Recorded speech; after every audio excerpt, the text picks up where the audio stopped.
Alors comme ça, on se pose la question, est-ce que j'ai affaire à une fourmi ailée ou plutôt un termite? Vous êtes dans une situation d'IVNI, ce que j'appelais IVNI, c'est insecte volant non identifié. Bon, petit jeu d'humour pour vous détendre, parce que je sais que peut-être potentiellement ceux qui regardent cette vidéo-là, vous avez les pétoches. Ouais, vous n'êtes pas bien, parce que si c'est des termites, très clairement, c'est pas les mêmes conséquences que des fourmis ailées, mais ça, en fin de vidéo, je vais vous apporter les solutions pour vous débarrasser de l'un et également de l'autre. Alors très simplement, concrètement, d'accord, ça va aller très très vite, hein, soyez prêts, je vais vous délivrer quelques astuces pour pouvoir différencier la fourmi volante, la fourmi ailée et le termite. Alors oui, je le dis tout de suite, on dit le termite, d'accord? Termite, c'est masculin, on dit un termite et non pas une termite. Commencez pas à me foutre en commentaire des avalanches de « Ah, je sais pas voir les Français, machin ». Bon bref, vérifiez par vous-même, c'est un termite. Feu, on va commencer sur les différenciations qu'il y a entre les fourmis ailées et le termite. Une fourmi ailée, qu'est-ce que c'est? Bam, il est là, regarde, tu vois. Enfin, elle est là. Pardon, là, pour le coup, c'est féminin. La fourmi ailée, elle est là. Tu vois, c'est beau, c'est très beau. Voilà. Alors, qu'est-ce qu'une fourmi ailée? Rapidement, la fourmi, comme le termite, fonctionne, enfin, ils vivent au sein d'une colonie hiérarchisée avec des castes, d'accord? C'est un peu comme au Moyen-Âge. Tu as les paysans, les chevaliers, le roi. C'est un peu le même délire pour un peu métaphorer mes propos, voilà, pour que ça soit plus imagé dans votre tête. Donc la fourmi ailée, c'est simple, elle est accompagnée de petites fourmis, d'accord? Les fourmis classiques, d'accord? Les petites fourmis noires, et les fourmis ailées sont beaucoup plus grosses, munies d'ailes, hein, par définition. Elles sont capables de voler et elles appartiennent à la caste des reproducteurs, d'accord? En gros, eux, leur boulot, ils sont nés pour se reproduire. Ouais, ils ont une belle vie. Nés pour se reproduire, basta.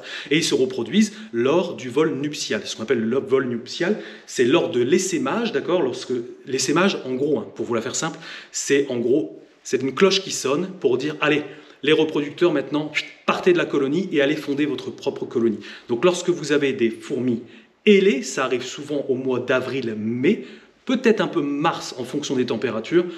Très clairement, voilà. Donc, il n'y a pas de raison de paniquer pour le moment. Ça, c'est une fourmi ailée. Par contre, allez, le termite, il est là. Paf, il est là, le termite. Termite aussi également appelé fourmi blanche, d'accord? Parce que c'est vrai qu'il ressemble un peu à une fourmi.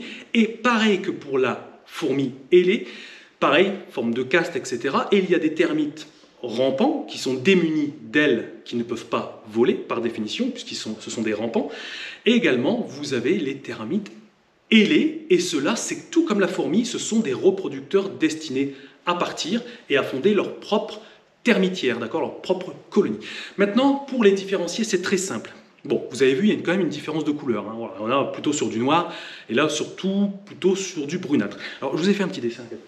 C'est comme un gosse qui montre son dessin, tu vois. Ouais, c'est moi qui l'ai fait, regarde. Ça, c'est un termite, ok? Termite adulte ailé, donc deux paires d'ailes, hein, c'est ce qu'on a vu. Et ici, donc là, c'est le même schéma, d'accord, bon, un peu plus rétréci, pour vous montrer qu'au niveau des ailes, les ailes sont de taille strictement identique. Alors que sur la fourmi ailée, je vais vous remettre la photo ici, on voit très clairement que les ailes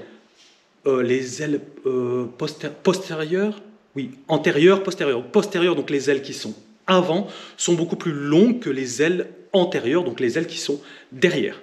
Bon, maintenant, comment faire la différence entre la fourmi ailée et le termite ailé? Bon, franchement, il n'y a rien de compliqué, on va commencer par le plus évident. Les deux, d'accord, les deux espèces sont munies de deux antennes, je fais bien, deux antennes, ok? Deux antennes, mais qui ont des formes vraiment différentes. Le termite, je vais reprendre mon beau dessin, je ne l'ai pas fait pour rien. Le termite, il est là, ok? Là, regardez bien ces antennes, qu'est-ce que vous remarquez? C'est comme à l'école. Qu'est-ce que tu remarques, Martin? Oui, bien joué, elles sont droites, ok? Elles sont toutes droites. Tandis que la fourmi ailée, je vais m'écarter, je vais zoomer vraiment sur la tête de la fourmi, on voit vraiment que les antennes sont en forme de L, comme ça, tu vois? C'est un peu cassé. On appelle ça des antennes sous forme coudée, ça s'appelle coudée, voilà, en forme de coude, tu vois, voilà, comme ça, voilà. Bon, moi, ça fera un petit truc pour votre vocabulaire. Essayez de replacer ça dans un contexte à part celui de faire une vidéo sur les fourmis. Ça va être complexe, mais au moins, voilà, je vous délivre toutes les informations que j'ai. C'est vraiment le signe distinctif, au premier abord, qu'on peut identifier tout de suite, d'accord? Sans doute, déjà, êtes-vous conscient de votre sort, déjà, dès maintenant? Si c'est toujours pas clair, il y a une deuxième chose concernant les différences entre ces deux insectes, c'est au niveau des ailes. Alors là, je vais vous demander toute votre attention, c'est un peu moins évident. Le termite, comme on le voit ici, là, avec les ailes déployées, il a deux paires d'ailes, donc 4, ok, et elles sont de longueur identique, d'accord? C'est les mêmes. Voilà, il est vraiment, les ailes sont copiées-collées, sont vraiment dupliquées. Par contre, notre fourmi ailée possède des ailes postérieures, donc les ailes avant, beaucoup plus allongées, beaucoup plus longues que les ailes postérieures qui sont accrochées à son abdomen. Ça, c'est vraiment une différence aussi notable, donc retenez ça. Les antennes, regardez les ailes, c'est pas évident, je sais, parce que c'est assez petit, okay. Et également, vous pouvez vous fier aussi à la couleur. Une fourmi, généralement, donc les fourmis noires, comme son nom l'indique, elles sont noires, voilà. Et par contre, le termite est beaucoup plus brunâtre, blanchâtre, voire pour les jeunes, limite un peu translucide. Bon, maintenant, c'est bien beau, tout ce tralala, mais maintenant, la solution, qu'est-ce que je dois faire concrètement? On va commencer par le plus simple, celui qui fait le moins peur. A raison.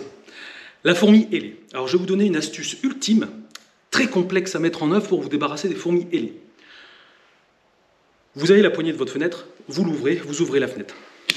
Merci, au revoir, voilà, ça c'est de l'astuce, pas cher, gratos. Pourquoi? Parce que comme je le dis précédemment, les fourmis ailées sont les futurs reproducteurs destinés à prendre leur envol afin de créer leur propre colonie. Donc leur objectif, à elles, ce qu'elles veulent, c'est se tailler, très clairement. Donc aidez-les, ouvrez grand la porte, ok, et laissez-les s'envoler. Voilà. Par contre, pour les fourmis restantes, donc les petites fourmis rampantes démunies d'ailes, celles-ci, elles ne vont pas partir, d'accord? Parce qu'elles sont au sein d'une colonie qui est déjà installée. Donc là, très simple, Arigel, au pire, je vous mets une vidéo, regardez, hop, il va y avoir un truc qui s'affiche là, ok? Si vous êtes sûr de votre coup, allez la voir cette vidéo, au moins vous avez la solution pour vous débarrasser des fourmis, pour pas cher, rapidement, franchement, c'est hyper simple. Maintenant, on va passer aux choses sérieuses. Mon Dieu, le termite. Comment se débarrasser des termites? Premièrement, faites appel à un professionnel. Mais cherchez même pas. Directement, la situation est bien trop grave pour songer, ne serait-ce qu'un instant, à le faire par vous-même. Ne me demandez pas dans les commentaires, est-ce que tu as un produit, patati patata. Je vous dis non. Je vous dis non, pourquoi? Pour votre bien, parce que les termites, c'est un sujet très sensible et les dégâts peuvent être importants. Les dégâts sur les structures, le termite est un insecte xylophage, donc par définition, un insecte xylophage, il se nourrit de bois, d'accord? Très clairement, en fait, il se nourrit de la cellulose qui est contenue dans l'écorce de bois. C'est cadeau, encore pour votre culture, ça me fait plaisir. Donc surtout, commencez pas à bidouiller, d'accord? Parce que n'allez pas sur Internet, tapez produits anti-termites et bidouillez vous-même, parce que déjà, premièrement, vous n'y arriverez pas. Je vous le dis d'entrée de jeu, vous n'y arriverez pas. Deuxièmement, vous allez dépenser de l'argent dans des produits inutilement. Troisièmement, vous allez perdre du temps, parce que le termite, vous inquiétez pas, il va se reproduire, hein, la colonie grandit. Et les dégâts vont devenir exponentiels. Voilà. Et, dernier point, l'assurance habitation, je peux vous dire que s'ils sont au courant que vous avez commencé à bidouiller sur un truc-là, nous on se défausse, c'est pour votre pomme. Voilà, fallait appeler un professionnel, tiens. Et ils ne vont pas gêner pour le faire. Donc au moins, voilà, j'espère que vous appréciez ma franchise. Donc je vous le dis tout de suite, je n'ai absolument rien à vous proposer pour les termites. Donc premièrement, faites appel à un professionnel. Ensuite, deuxièmement, il y a des obligations légales. Je vous dis, c'est la misère. Je suis désolé pour vous, ceux qui ont des termites, c'est la misère. Il y a des obligations légales, il y a une loi, si je ne dis pas de bêtises, de mémoire comme ça, la loi termite, c'est la loi termite, ils sont pas cherchés à comprendre, loi termite du 8 juin 1999, qui stipule que dès lors que vous constatez la présence de termites plutôt, nuisibles de type termite chez vous, vous devez faire une déclaration auprès de votre commune par courrier avec accusé-réception. C'est obligatoire. Si vous ne le faites pas, et que vous faites attraper, moi je dis de vous le faire, c'est une amende de 450 balles.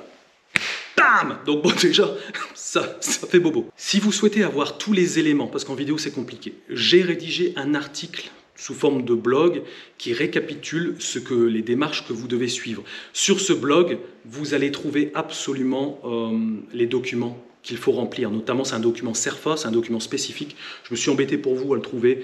Après, il faut mettre une notice explicative, etc. Donc, vous envoyez tout ça obligatoirement en lettres recommandées avec accusé-réception. Faites-le, d'accord? Toujours avoir une preuve écrite. Hein. Les paroles, vous savez ce qu'on dit, hein, ça s'envole. Comme les termites, comme les termites et les fourmis, ça s'envole. C'est toujours pareil.